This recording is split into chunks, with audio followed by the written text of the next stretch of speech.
Thank you, Mr. Chairman, for having this hearing. Thank you for allowing me to participate, although I'm not a member of the subcommittee. This conflict lasted 2 years. 500,000 people died. That's 40 times the number of deaths in the Israeli-Palestinian conflict since October 7th. It is outrageous that this conflict has not gotten more attention in the world.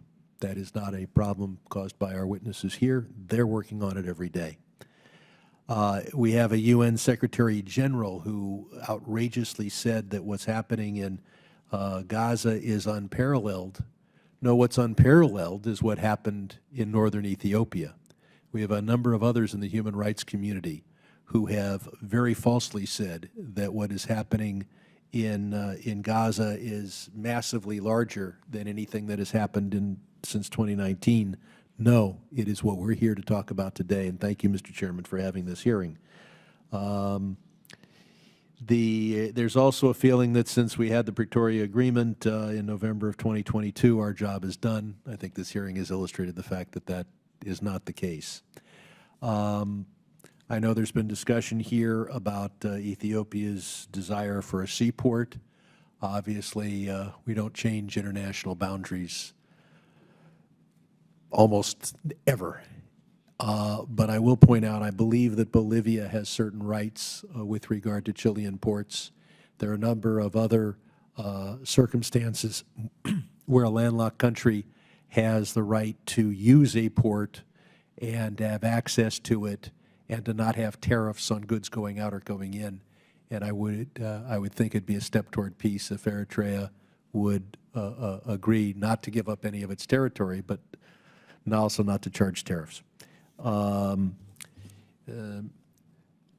Hamer, thank you so much for coming to my district and meeting with the diaspora there. Last November, I asked Assistant Secretary Fee if the United States would support additional sanctions on Eritrea if they fail to withdraw their troops from Ethiopia. And I asked us particularly sanctions on the president himself and on mining that goes on in Eritrea. She said yes. It's a year later, and Eritrean troops are still there. What's worse is that they are committing extrajudicial execution of civilians, sexual enslavement of women, and other terrible human rights abuses. So I'll ask you, why haven't we sanctioned Eritrea, its mining operations, and especially its president? Thank you, Representative Sherman. Good to see you again. And I appreciate your passion, dedication, and concerns for all Ethiopians affected by horrific human rights violations. And as you've indicated, the job is not done. We continue to work on this every day. I appreciate your comments on access to the port, access to the sea.